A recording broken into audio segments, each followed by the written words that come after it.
not be going anywhere, but your car still might. Hi, magandang umaga, tanghali, gabi sa inyong lahat mga kaibigan at mga kababayan ko. Ito naman po si Kadhor, dito lamang po sa Pilipinas Online Radio UK. Mga kaibigan, nandito na naman po tayo na pag-uusapan natin kung ano na ba mga bagay-bagay, ano ba yung mga nangyayari dyan sa ating bansa. Ay eto naman po ako, talaga naman hindi ako tumitigil ho mga kaibigan kung ano na ba talaga ang mga nangyayari dyan sa ating bansa. Iyon ang aking laging inaantabayanan. Mga kaibigan, ito mamaya-maya lamang po ay meron ho akong mababanggit po sa inyo kung ano na ba talaga ang mga tunay na nangyayari dyan sa ating bansa. At meron din naman tayo mga kaibigan, siguro mamaya meron tumawag ko sa akin kanina bago ako naupo rito na gusto niya ring ibigay yung kanyang panig tungkol sa mga tunay na mga pangyayari dyan sa ating bansa. Ngayon mga kaibigan ko, samantalang ako naman ho ay nag-aantabay lamang kung sino ho yung mayroong gustong magbigay ng mga opinion tungkol dun sa ano ba ang mga nangyayari dyan sa ating bansa.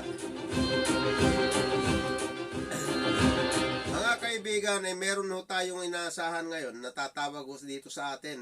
Kanina bago ako maupo ho dito, meron na akong nakausap, labing isa sila. Maya-maya lang ho kung sino lang ho yung mauna mamaya kasi nagbibigay ako sa kanila ng hudyat kung sino yung makakausap ko. Meron ho dito taga UK. Meron din naman ho dyan sa tiga Pilipinas. Meron din ho tayong mga tumatawag ho kanina na may bandang, ewan ko kung saan yan, Europe daw siya. Baka dito lang sa France kasi marami ho tayong mga tiga France na mga kababayan dyan. Meron din naman ho tayong mga tiga Spain na tumawag. Ayan, marami ho tayong mga tiga pakinig at maraming salamat sa inyo. Yung inyong pakikinig dito sa aking himpilan mga kaibigan at mga kababayan ko dito sa Pilipinas Online Radio UK. Ito na, meron nang tumatawag. Ayun, meron nang tumawag. Ito na nga yung sinasabi ko Hello, sandali lang ho at transfer ko lamang po yung call para at least mapakinggan kayo ng ating mga kababayan. Sandali lamang po. Ito na ho, meron na hong tumawag dito. Titignan ko kung anong mangyayari ho dito sa tumawag na ito kung tigasan ho ito. Sandali lamang po Hello mga magandang ano ho ito? Tigasan ho kayo? Ang pangalan ko po ay Encarnacion. Alin po? Sandali lang. Hello? Eto. Hello. Hi, magandang hapon po. Dito Magandang sa amin, hapon po. Magandang hapon ho dito sa amin. Okay, dito naman 11 dito, 11 pasado 11. Saan 11 ng gabi. Tiga saan ho kayo, sir? Tiga Cavite City po, tiga Cavite City. Tiga Cavite, ayan na. Ito na nga ho yung sinasabi ko. Meron tiga Pilipinas kanina. Nauna rin palang tiga Pilipinas. Pero gusto ko din naman talagang makausap ang mga tiga Pilipinas. Kumusta na ho kayo dyan sa Pilipinas, sir? Ganun din. Pare-pareho tayong nasa lockdown. Kaya nasa bahay lang kami. Kasama kong pamilya ko. Ayun. At tamang handa-handa naman na itong inyong programa ay matagal ko na sinusubaybayan pero ngayon lang ako naglakas ng loob na tumawag at upang makakuha ng mga kuro-kuro galing sa inyo at sa mga tinatalakay sa pang-araw-araw na pangyayari sa buhay natin dito sa buong mundo. Okay, ako ho ang magtatanong ho sana sa inyo kung ano ho ba yung mga nangyayari dyan sa Pilipinas, lalong-lalo na ho yung mga viral dyan na nangyayari tungkol dyan sa ABS-CBN. Ito ho ngayon yung gusto nilang mapag-usapan dito. Pwede ho ba kayo na share sa akin kung anong mga idea ninyo, kung bakit ba naisara, mga ganun. Meron ho ba kayong mga idea dyan, sir? Ang pagkakaalam ko, mga Dor, pwede ko po ba kayong tawagin mga Dor? Sige po. Ang pagkakaalam ko, mga Dor, itong ABS-CBN ay dati na pong isinara noong panahon po ni nasirang Ferdinand Marcos. So Ah, sandali lamang po. Anong ibig ho ninyong sabihin? Ibig sabihin mo ba ito ay naisara na ho dati ito? opo, dati na po nasara yan. Ganun po ba? Anong dahilan naman? At bakit naman na isara nung panahon ni Ferdinand Edralin Marcos, nung Pangulo natin? Anong taon ho yan? Late, and then early 70s. Yung panahon ni Apo Marcos. Ganun po ba? So, ibig sabihin, nung pang meron ng kung ito, kumbaga, na experience na nila, yung naisara na nila, yung ABS-CBN nung panahon pa. Ganun ang Opo, ibig sabihin. nung araw pa po. Ganun po ba? So, ano po ngayon ang inyong maibibigay na mga ideas ngayon kung bakit naisara muli ho at anong dahilan? Merong mga, as usual, pagka merong isinasara, merong mga violation yan. Okay. Kaya isinara. At ang sinasabi ng mga kalaban sa politika, politika daw po ang dahilan. Okay. Sa totoo lang, Ngayon, okay, sige po. ang pagkakalam ko, dahil yung pag-aari ng mga Lopez, meron silang matagal ng hindi pagkakaunawaan at nagkaroon ng violation, ipinisara ng gobyerno ng Pilipinas ang ABS-CBN. Ganun ho. So, ibig sabihin talagang noon pa, talaga namang hindi na sila sumusunod sa batas sa ating bansa, itong ABS-CBN, ibig mong sabihin. Opo, ganyan nga po. Nako po, Mariusip pa pala. Sa totoo lamang po, sir, ako po talaga naman dati, sinasang-ayunan ko ang ABS-CBN dahil sa napakarami ho nilang napapaligaya din naman ng mga Pilipino, lalo-lalo na yung mga teleserye. Yung mga taga rito sa amin, dito sa London, pagkawanso na nakikitaan ko, yung mga kababayan natin na nakikinig naman sila sa teleserye nila, kung iiyak yung pinapanood nila, pati sila naiiyak din. Yun ang namimiss ng mga Pilipino. So, ibig sabihin mo ba, sir, dahil lang din sa medyo hindi nila sinunod ng rules sa batas natin, yun ang dahilan kung bakit nila naisara. Opo, unang-una, si Ferdinand Marcos ay isang abogado, kaya alam niya na pagka nagkaroon ng violation, ay dapat bigyan ng kaparusahan. Ganun mo. Nung panahon ni Marcos ho yan. Panahon Opo. ngayon ni Duterte ho, di ibig sabihin parehas lamang sila dun sa alituntunin kung ano yung nararapat tungkol sa mga network, mga ganyan, kagaya ng mga media, ibig sabihin. Opo, kasi yan po ang batas eh. Okay. Ang ibig kasi ang nangyayari ho kasi dito, para bagang maraming nagpuprotesta na kung maaari sana hindi yung panahon ng crisis ngayon tungkol dito sa COVID-19 na ito. So yun ang kanilang parang bakit ba naman itinapat naman dito sa dilema na ito sa Pilipinas, kung bakit naman kung kailan yung kailangan ng mga Pilipino na magbigay ng mga informasyon sa pamamagitan ng mga media, bakit ngayon lang daw nila ipinasara? Yun ang kanila. Ano ang inyong masasabi ho dito? Ang sa akin lang po, oras na nag-expire ang isang prangkisa ay dapat na either i-renew or isara. So, meron po tayong mga nakakaalam sa otoridad kung ano po dapat gawin dyan. So, ang pagkakalam ko, nagdaan na po sa SOLTIAN yan at dumaan din po sa Department of Justice at sa hulihan itong National Telecom Communication.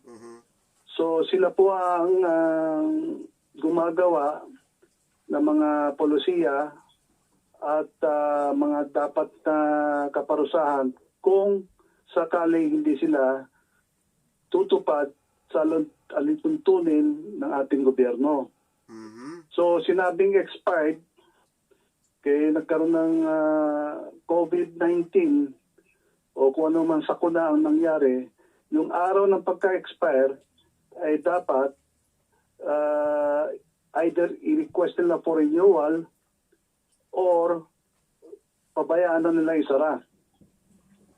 Kasi meron din po tayong mga batas na sinusunod din nitong mga nagpapatupad na mga polisiya ng gobyerno tungkol sa komunikasyon. So, nasabi po natin na hindi po sila dapat magmonopolya ng programa tungkol sa komunikasyon. At marami rin po mga ibang istasyon sa television at radio na pwedeng gamitin. At ito ang paraan upang mapag-alaman ng ating mga kapwa-kababayan kung ano pong nangyayari sa pamamagitan ng komunikasyon sa television. At saka sa ngayon po, ang mga tao ngayon ay gumagamit na po ng social media. So, ang kaalaman ng tao ngayon ay buo na sa kanilang isipan, although iba-iba ang kuro-kuro at opinion ay napapakinggan ng bawat panawagan ng bawat isa. Pero ang sa akin lang, dapat tumupad tayo sa batas. Pag nagkamali, kung kailangan parusahan o kailangan magbayad, kailangan tuparin. At ang ginagawa ngayon ng ating Presidenteng Duterte ay sumusunod lang siya sa alituntunin ng gobyerno bilang isang leader ng isang bansang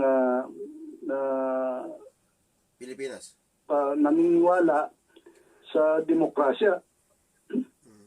So yun lang po ang aking opinion dito. Okay. Alam po ninyo, sir, para bagang napakarami ho ninyong kalaman tungkol sa mga batas-batas. Abogado ba kayo, sir? Kasi nakikita ko na napapansin ko lahat ng inyong mga binibigkas ay tungkol ho dun sa mga legalidad ng mga bagay-bagay na kagaya niyan. Nagtatanong lamang po ako. Nasisyak ho ako dahil dun sa aking kaalaman ay nadagdagan dahil lang ho dun sa inyong pagpapaliwanag. Kaya alam niyo mga Doro, hindi na kailangan ng abogado rito. Ganun po gagamit lang sentido común. Common sense. Tama po yan. Nakita ko kasi kung gaano kayo nagpapaliwanag at napakabuti ho yun. Naniwanagan tuloy ako. Alam po ninyo kasi pinagtatanggol ko noon ng ABS-CBN. Ngayon napapakinggan ko yung inyong mga paliwanag. Ay napakaganda na malaman ng ating mga kababayan kung ano yung angkop, kung bakit nila ginawa ito. Na ipasasarayan na hindi ninyo dapat sisihin ang ating gobyerno, lalong ng ating Pangulo, dahil ang ating Pangulo, mga kaibigan at mga kababayan ko, tinitignan niya yung mga legalidad sapagkat siya ay abogado, alam niya ang kanyang mga ginagawa. Ganun ba yun, sir? Tama po yun. Oo. Pero alam naman po nyo na alam po natin na ang ating gobyerno ay merong sinusunod sa English nga po ng rules and regulations. Yun na nga. Pag hindi ka tumupad, pagdusahan kung kailangan bigyan ka ng kaparusahan. Ayun, ayan. Alam po ninyo mga kaibigan, maraming salamat dun sa inyong pagtawag ko dito, sir. Alam po ninyo, natutuho ako ngayon sa inyo. Meron akong napulot na aral ngayon. Dapat kanina nga ho, itong pag-upo ko dito, binabala kong ipagtanggol ko ng ABS-CBN Pero ngayon ho, napapakinggan ko na ang inyo ay kayo yung legalidad ang inyong gustong pairalan dyan sa ating bansa. At tama din ho naman yon. Ganun pa man mga kaibigan at mga kababayan ko, napakinggan ho natin ito si Sir, nakalimutan ko yung pangalan ninyo. John Encarnacion. John Encarnacion, si John. Maraming salamat Sir John. Baka meron pa ho kayong gustong sabihin pa ho dito na iba namang paksa. Baka meron pa kayong ibang paksa na pwede nating pagsamahan dyan. Dahil nakikita ko yung inyong mga idea nakakapagbigay aral sa ating mga tigapakinig at tigapanood. Meron pa ho ba kayong mga ibang paksa upang tayo ay pagsaluhan natin upang ipaliwanag din o kaya kung ano yung mga kuro-kuro na meron tayo. Sir, meron pa ho ba kayo?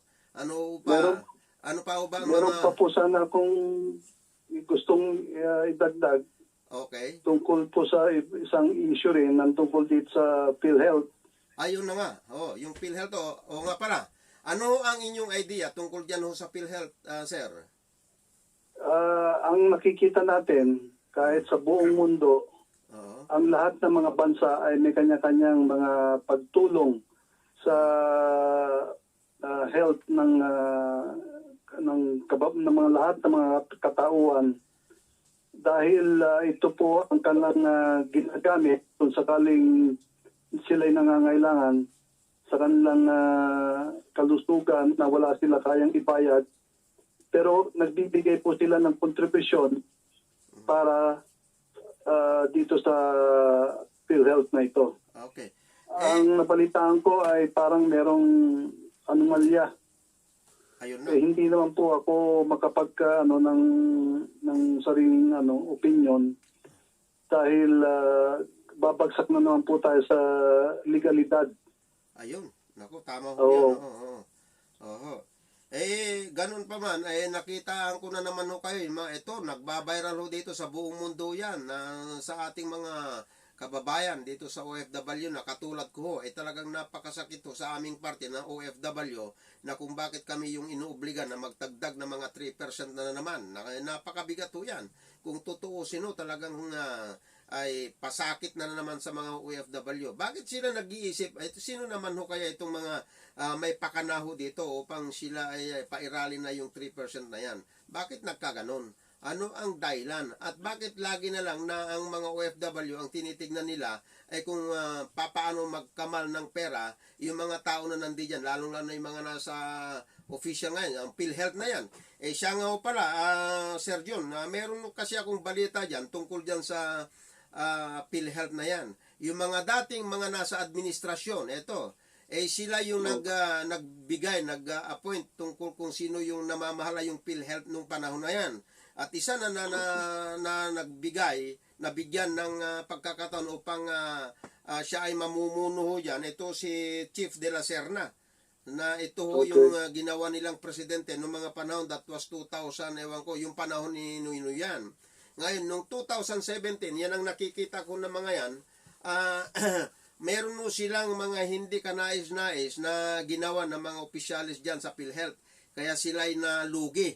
Ito, yung isa na medyo inireklamo nila noong mga panahon, that was 2017, inireklamo ito na ito si De La Serna, inadmit niya na nakatira sa isang hotel na 3,800 pesos per night. Biro ho ninyo. Yan ho ang namumuno dyan sa PhilHealth noong mga panahon na yan, na kung bakit pinahintulutan nung PhilHealth na yan, at lalong-lalo na, siya yung manager, o kaya siya yung pinakamataas dyan na sa PhilHealth na yan, kung bakit ito si De La Serna, napag-alaman, Sir John, na 627 million ang travel niya, pati hotel, yung kapanahonan na yan. That was 2017 lang nila nakita yan. So, ibig sabihin, mga kaibigan, hindi sakop ni President Duterte kung kailan nagkaroon ng hindi maganda na ginagawa ng mga PhilHealth noong mga panahon pa. So, natuklasan lamang, mga kaibigan, itong mga ito, nung dumating na ito si President Duterte. Yan ho ang nalalaman ko. Oo. Ayan, mabuti na lang, Sir John, at nabuksan mo yung na yan, yung pangyayari na yan, sapagkat meron nga ho din akong kausap kanina lamang na gusto rin magsalita ho dito, kaya lang isa lamang ho yung gusto kong makausap ngayon para tuloy-tuloy naman yung aking mga pagbibigay ng opinion tungkol dito sa PhilHealth na ito. So meron pa ho ba kayong may dadagdag, sir, para dadagdagan ko na mama itong PhilHealth na ito? Sir John, meron pa ba kayo? Yun nga, ang tinatawag natin dyan na abuse of authority. Yung pera na yan ay pera ng nagbabayad ng buwis at mga membro ng OFW. Ang pagkakalam nila, yung pagiging membro nila, yung membership fee, ay gagamitin sa tamang paraan para dito sa layunin ng PhilHealth. Hindi para gamitin sa personal na expenses. Ang sa akin lang po, sana mapagtensya po kayo. Dahil ang mga OFW ay nakagaya mo, mga Dor, Ador po, opo. ay para sa akin ay yan po yung mga unsung heroes. Ay, nako. Sila po yung dapat natin na alagaan at sila'y naghihirap Oo. para sa mga kababayan, lalo-lalo sa kanilang pamilya. Ayun na nga po. Opo, oo. Ang purpose ng PhilHealth ay para sa kalusugan, sa pagtulong kung nangangailangan ng ospital o doktor yung mga kababayan natin. Mhm. Hindi para sa personal na gagamitin ng mga official ng PhilHealth. Ayun, tama ko nga ho yun. Oo. Sa madaling salita ay talagang meron ho silang itinatago dito na pangyayari na hindi ka nais-nais. Kaya naalam nila na nalulugi na sila rito. Kaya sila naman, binabalikan na naman kami na OFW, sir, na hut-hutan, kumbaga ganun, lantaran eh. Inilalagay nila sa legal kung paano sila maghut-hut. Pero ito, sir, lantaran, meron nagsabi, pero ang hinuhold up na talaga namang hinuhold up ng PhilHealth daw ng mga OFW at inilalagay nila sa legal na kung paano sila mang-hold up, parang ganun. Yun ang kanila. Oo, yun ang paliwanag nila sa akin. Kaya bago... Yun nga ang... pabayaan nyo na ako may dagdag tong sasabihin ko. Oh, sige, sir. Yan ang tinatawag sa atin dito sa Pilipinas ng hold up me. Ayun na. Mhm. Kaya isang malaking anomalya to na dapat paimbestigahan ng ating buting Pangulo Ayun na. ng Pilipinas. Sana nga mapakinggan nila itong panawagan ninyo na ito. Sir, manawagan kayo at dadagdagan ko na lang mamaya yung panawagan ninyo upang tayo ang ating presidente malaman niya yung inyong hinaing dyan sa bansa natin. Yun nga, buksan po natin ang ating kaisipan na lalo-lalo na dito sa mga OFW members ng PhilHealth ay kanilang pakinggan. Kasi itong contribution na binibigay ng mga membro ay hindi galing po sa pagnanakaw. Ito po'y dugot, pawis at hirap na ginagampanan itong ating mga kababayan na nagtatrabaho sa ibang lugar. At sana makonsensya, ulitin ko po, makonsensya naman kayo. Natanggalin na po natin yung kadiliman ng kaisipan ninyo. Ayun. Upang tayo ay magsama-sama para sa kabutihan ng ating bansa. Hindi lang sa ilang tao.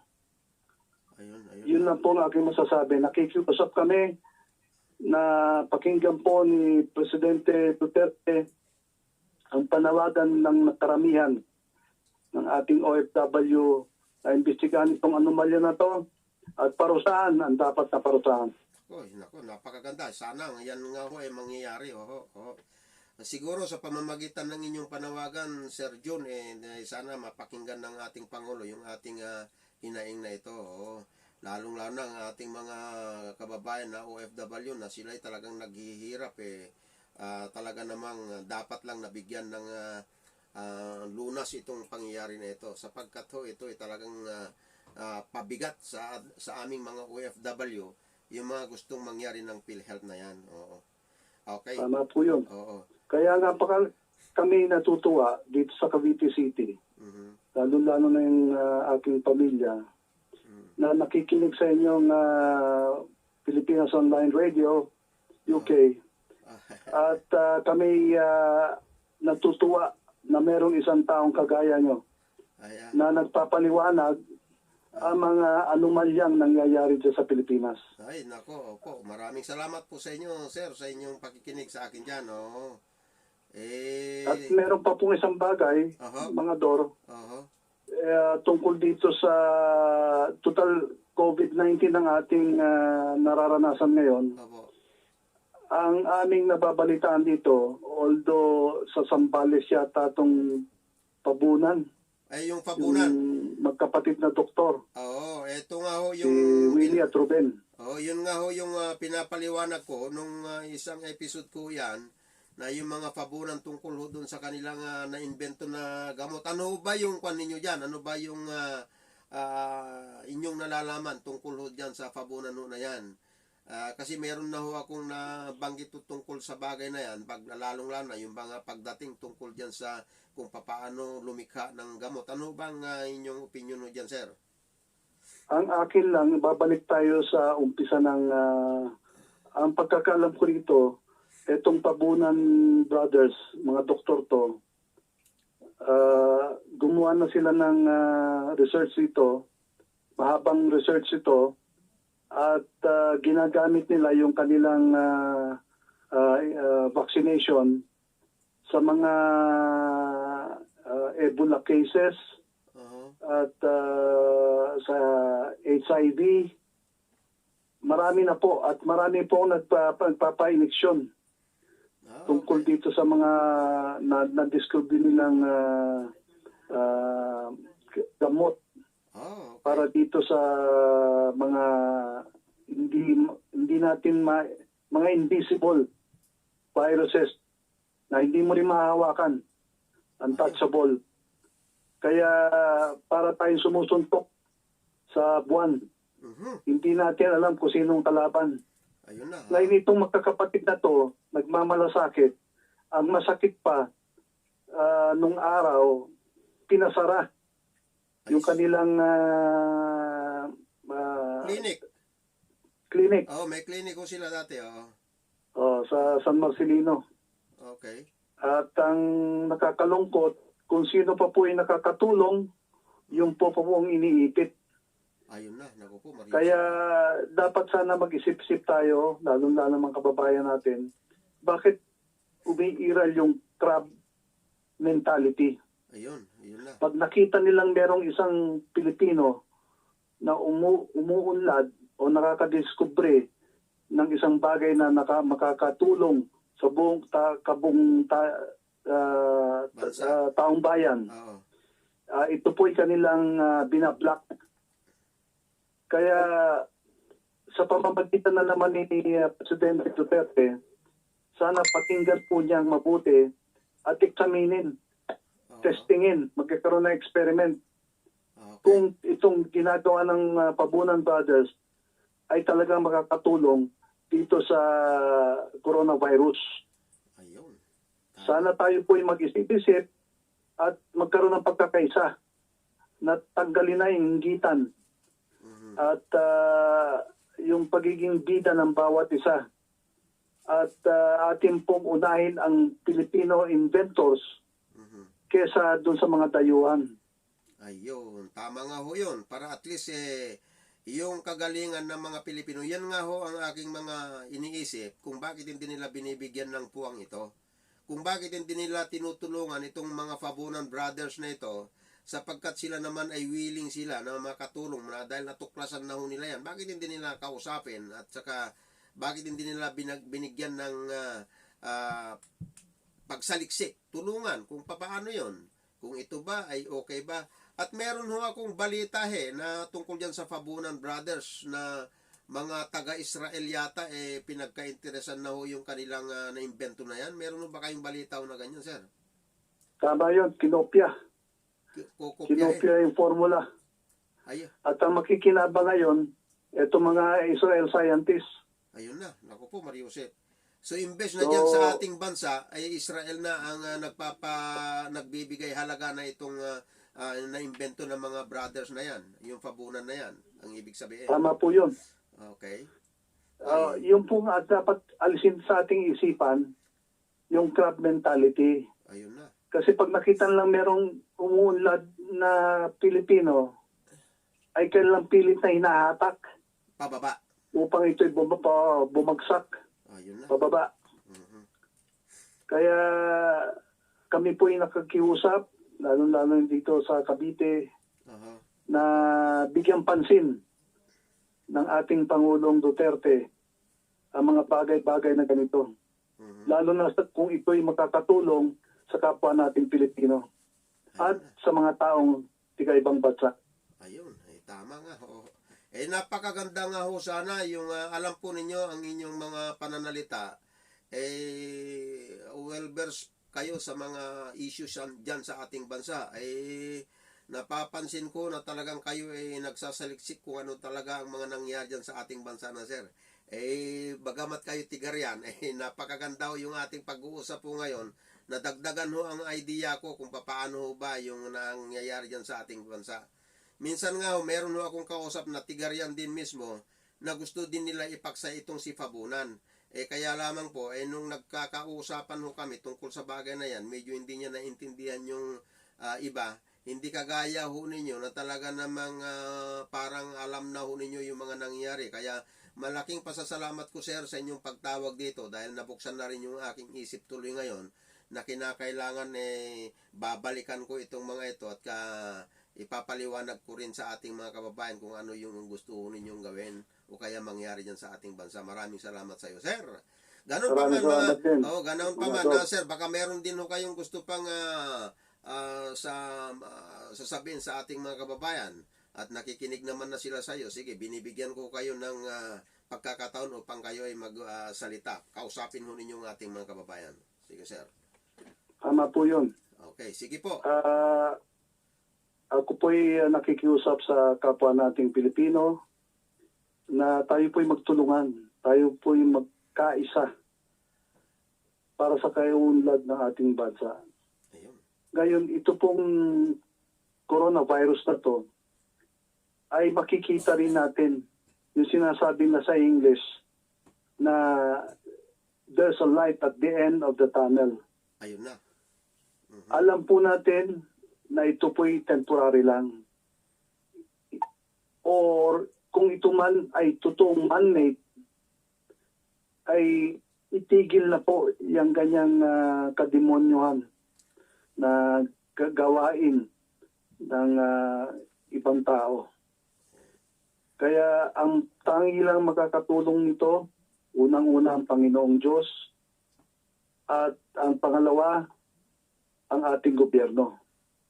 Dapat magkaisa tayo upang mapigilan na itong karumal-dumal na kagagawan na tinatawag na conspiracy ng mga ibang dayuhan na tao.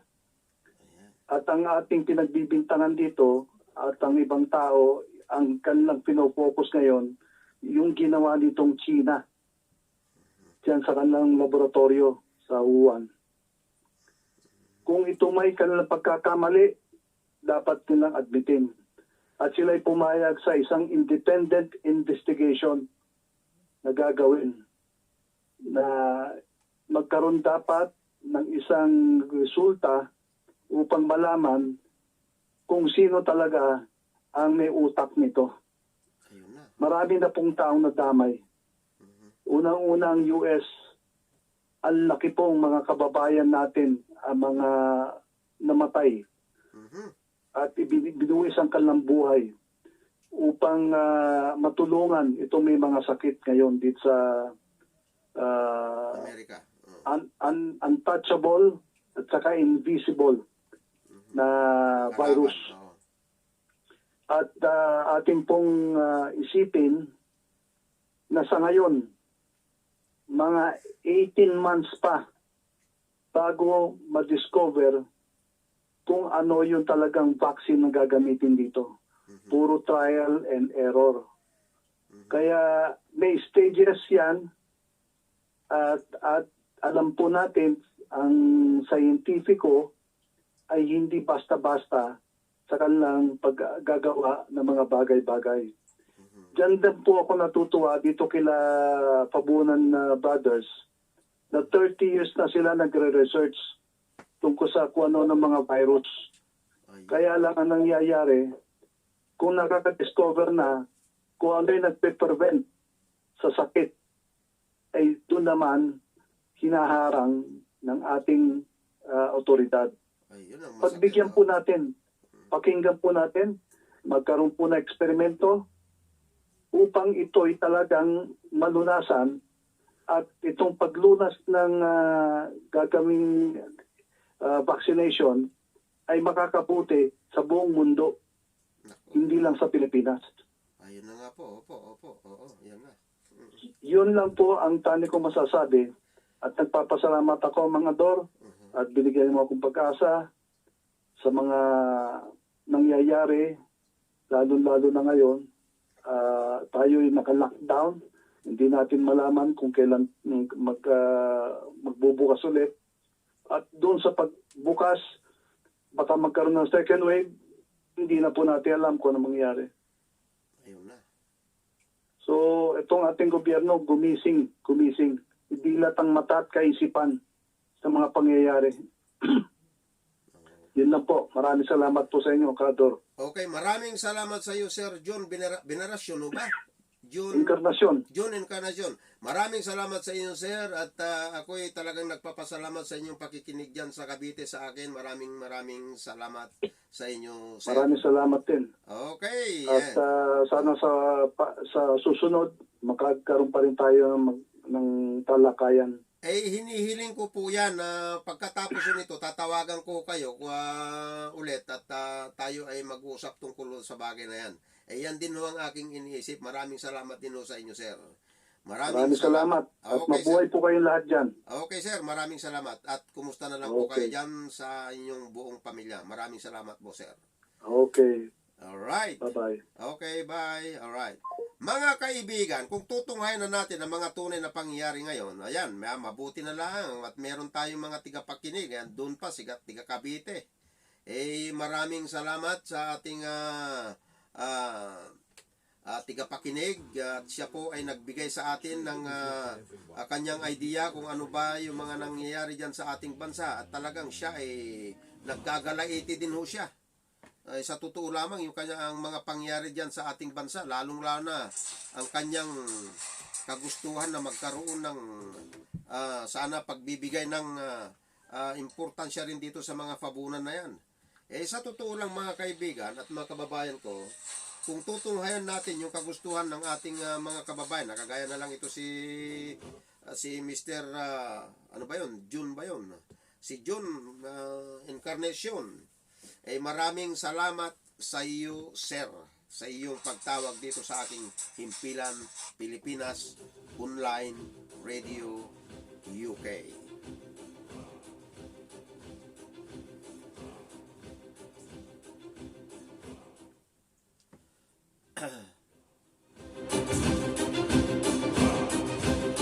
Alam po ninyo mga kaibigan, nakakagulat to, nakita po ninyo yung mga kaalaman, yung mga tiga ron sa ating bansa, yung mga tiga Pilipinas na yan, tumawag dahil lamang dyan sa mga nagbabiral ngayon tungkol lalong-lalo na mga kaibigan dito sa PhilHealth na talaga namang alam na alam kung ano yung mga tapos sa ABS-CBN. Alam po ninyo mga kaibigan, ibalik ko lamang po yung ABS-CBN kasi meron no kaming 3 paksa na pinag-usapan. Ang ABS-CBN mga kaibigan, dati ako'y talaga namang nagmamalasakit din ako ng ABS-CBN dahil mulat sa pool sapagkat maraming nasisiyahan dyan. Bagamat meron talagang palang sinusundan ng batas, ay kinakailangan lamang po na pairalin natin ng batas dyan sa ating bansa na ipinapakita ng ating Pangulo na huwag ninyong sisihin ang ating Pangulo kung bakit nagsara ang ABS-CBN. Ngayon, ganun pa man, magsaliksik tayo talaga kung ano mga tunay na pangyayari. At meron pa siyang nabanggit kanina na hindi na din pala ngayong unang nagsara na ang ABS-CBN. Pati lang pala noon, nung panahon ni Marcos, that was 1973 yata, nagsara na rin yan. Hindi ko alam kung anong nangyayari dyan. Pero yun ang binanggit, hindi ko alam mo yan. Okay, ganun pa man mga kaibigan, nagpapasalamat ako dun sa tumawag na yun sapagkat binigyan niya ako ng aral nito. Napapansin ko na ito ay magaling sa yung tumawag na yun. Ito si Mr. June. Maya-maya lang tawagan ko siya. Pwedeng makikipagtalastasan sa atin dito, sa ating impilan, sa pamamagitan ng kanyang mga kalaman. Dahil napakikita ko, medyo well-versed siya sa mga nangyayari yan sa ating bansa. Maraming salamat sa iyo, Mr. June. Okay. Ganun pa man, ibalik natin sa ABS-CBN, na itong ABS-CBN, mga kaibigan ko, kung tutunghayan natin, talaga naman palang meron siyang nilabag sa batas yan at dapat lamang talaga na pairalin kung paano sila magsara. Okay. Hindi ko na, wala na akong masasabi ngayon dyan dahil gusto ko sana nabigyan ng pagkakataon ng ABS-CBN.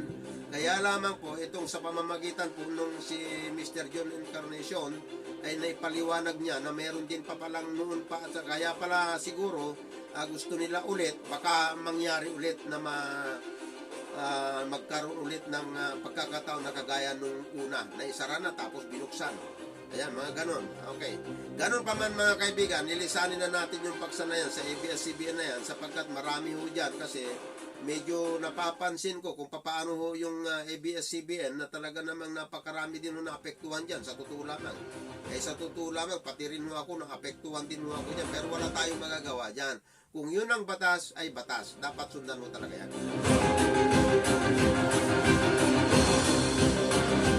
Ganon din naman mga kaibigan, lilipat naman tayo ng paksa dito naman sa PhilHealth. Kanina mga kaibigan, ito si Mr. John, yung ating nakapanayam kanina, ay meron siya mga sinasabi tungkol sa mga bagay-bagay dito sa mga tiga PhilHealth na yan. Mga kaibigan, itong De La Serna na ito, na noong 2017, natuklasan ho ito mga kaibigan, bagong upo niyan sa ating Pangulo. Hindi niya nalalaman yung mga kurap-kurap nito ng mga panahon. Ewan ko, wala naman tayong ebidensya na sila'y nangurap. Pero nagpapasalamat tayo dito si Juan. Medyo tinitingnan ko ang mga pangyari.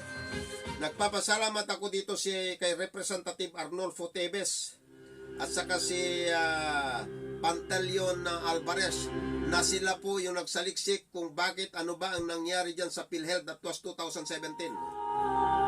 Ito ngayon ay 2020 na. So, ibig sabihin, noong mga panahon na yan, mga kaibigan, ay nakitaan na nila ang PhilHealth na mayroong ginagawa na hindi mabuti. Ayan. Mga kaibigan, noong 2017, ang PhilHealth loss na siya ng 8.92 billion. Biro ho ninyo. 8.9 billion ang loss ng PhilHealth. That was 2017. Okay. Mga kaibigan, ito nga yung nangyayari dyan. So, ibig sabihin, ang PhilHealth, talagang gumagawa na talaga sila ng hindi na maganda at hindi na kanais-nais sa ating mga OFW noon pa. Matagal na nila palang ginagatasan ang bansa natin at yung mga kababayan natin na nasa abroad. Mga OFW ang nagsuffer pala dito sa mga PhilHealth na yan. Dito pala nakikitaan kung paano sila mangurap ng mga panahon na yan. At kung sino yung mga nandiyan na namumuno, mga kaibigan at mga kababayan ko, ito yung panahon pa ni Noynoy.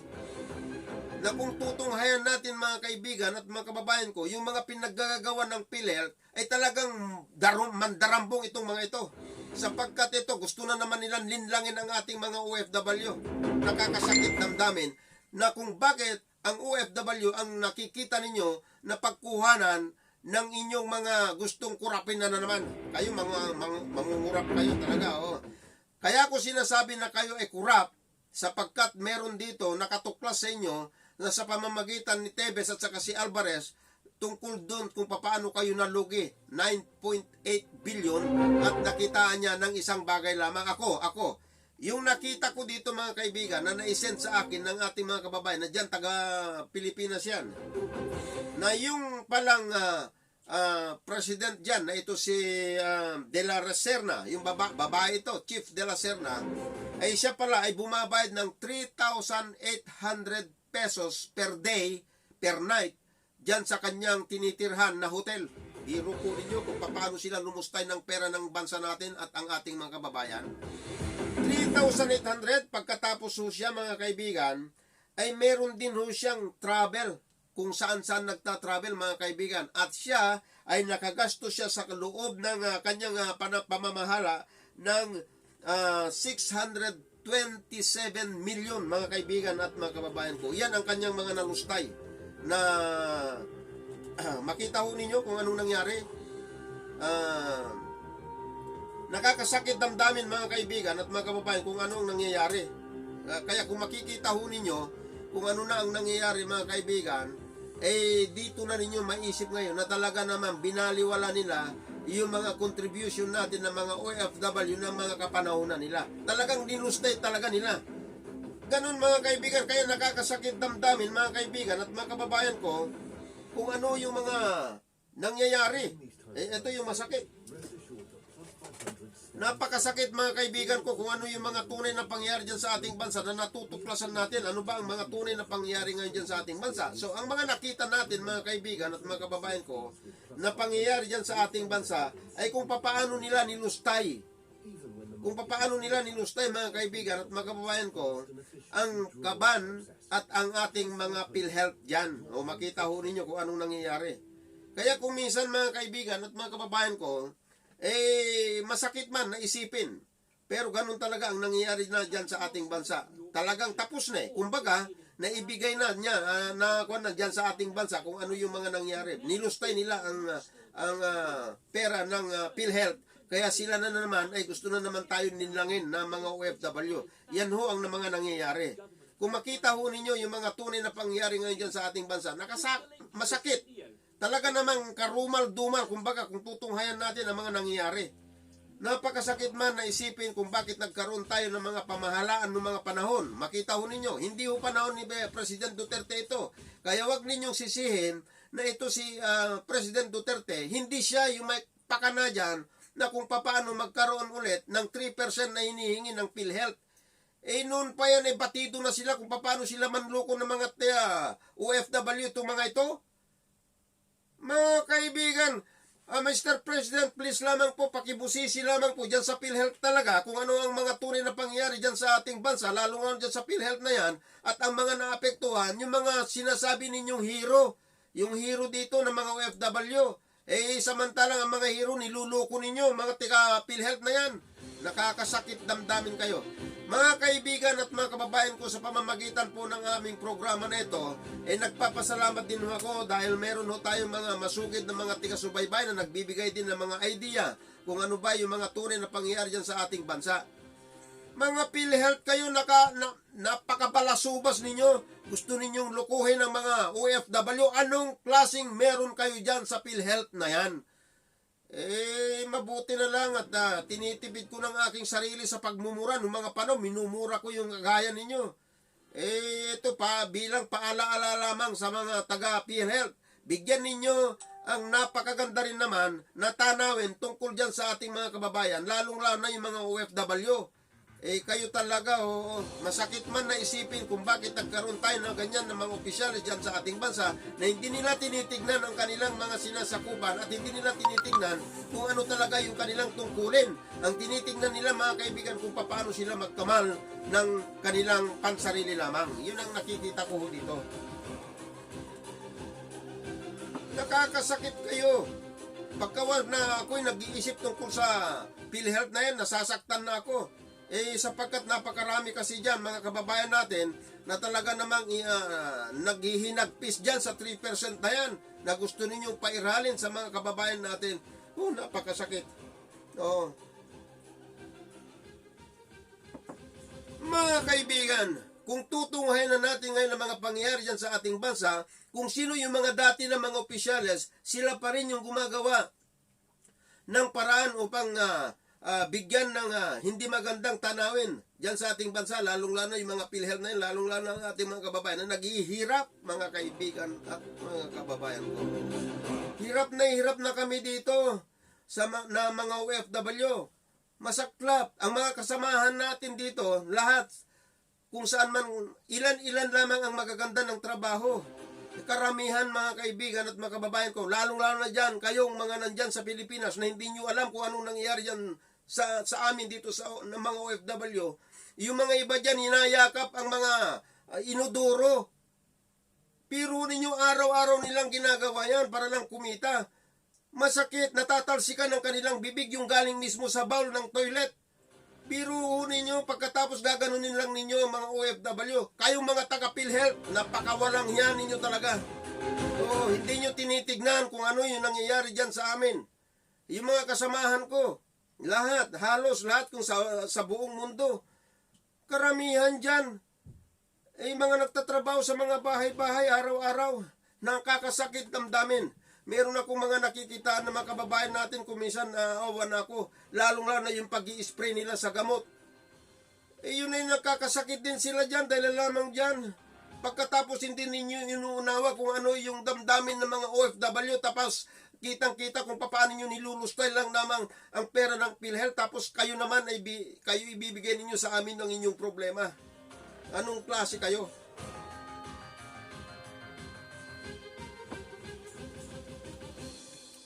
Nakakasakit damdamin kayo, nakakapaubo pa kayo sa inyong mga ginagawa na ganyan, nasasaktan ang bawat OFW sa inyong mga panukala na yan na gusto ninyong bigyan ng 3% na koleksyon dyan sa ating mga kapwa nating Pilipino na nagtatrabaho sa abroad, na sila naman ay hirap na hirap, mga kaibigan at mga kababayan ko.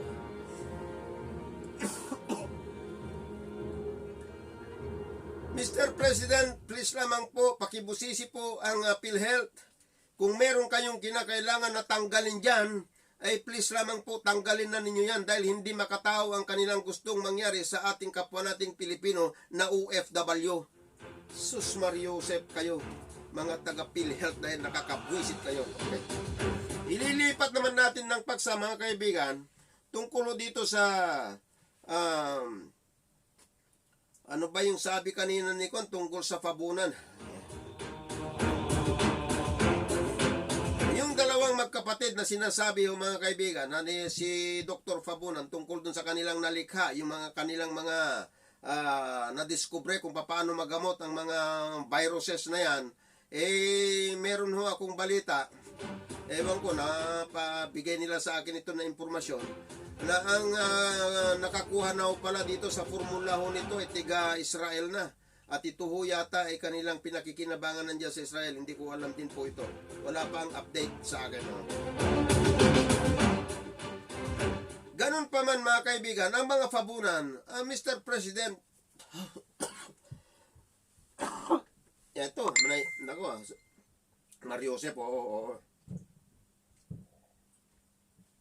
Sorry, pasensya na po kayo. Mga kaibigan, ang sa akin lang, Mr. President, kung maaari, mabigyan lang naman ng pansin itong magkapatid na ito, kung ito ba ay nakakabuti, bakit hindi na lamang tulungan ng ating gobyerno na kung ito ba ay dapat bang pagtulungan o pangpaunlarin yung kanilang mga nalikha na yan para magiging gamot ng virus na itong COVID-19 na ito. Marami na nagsasuffer ito, alalahanin ho ninyo sa buong mundo ho ito. Hindi pa ho gaanong natutuklasan kung ano talaga ang mga dapat na i-inject na yan, yung vaccine na yan. Ngayon, kung mayroong pagkakataon, sir, na tulungan ng ating gobyerno yung magkapatid na yan para pagyamanin yung kanilang nadiskubre na yan, bakit pa ho hindi ninyo gawin? Kami po ay nagtatanong lamang po.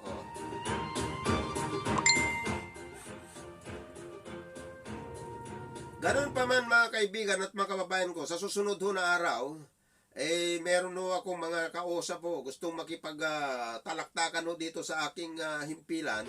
Eto, mag-umpisa ho ngayon, kung meron ho pang iba pa na gustong makipagtalastasan ho dito sa akin sa pamamagitan ho itong ating radyo, itong Pilipinas Online Radio UK, sa pamamagitan ng Boses ng Bayan, tulungan po ninyo ako, tumawag lamang po kayo dito sa aking messenger, at bibigyan ko ng puwang ang inyong mga idea kung ano ba ang dapat natin gawin. Pagtulong-tulungan po natin kung paano ikaunlad ng ating bansa at kung paano natin mabigyan ng lunas itong mga problema dyan sa ating bansa.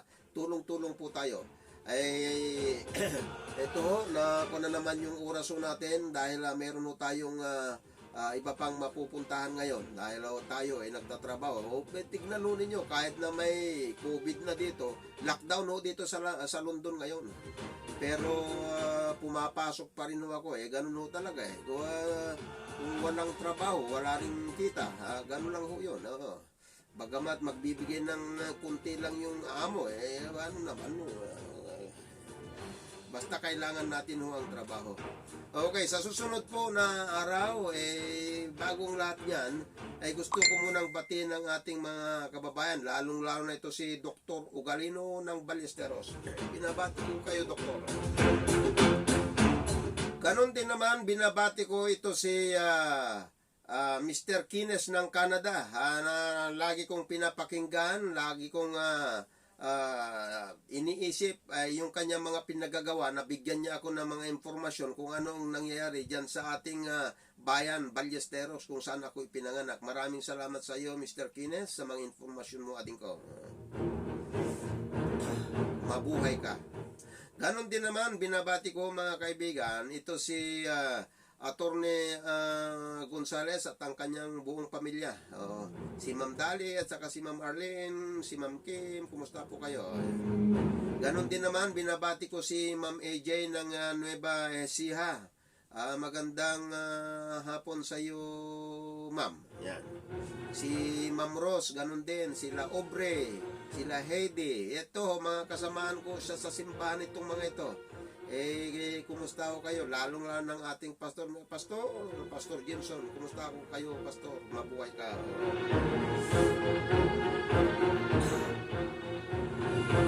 Ganon din naman mga kaibigan at mga kababayan ko sa lahat ng aking mga tikapakinig. Dito sa aking himpilan na boses ng bayan sa pamamagitan po ng Pilipinas Online Radio UK. Ito si Kador. Dito lamang po sa Pilipinas Online Radio UK. Magkita-kita muli tayo at pag-uusapan kung ano ang pangailangan ng ating bansa at tayo ay magbibigay kuro-kuro. Maraming salamat po sa inyong lahat. Magandang umaga, tanghali, gabi sa inyong lahat. God bless to all of us.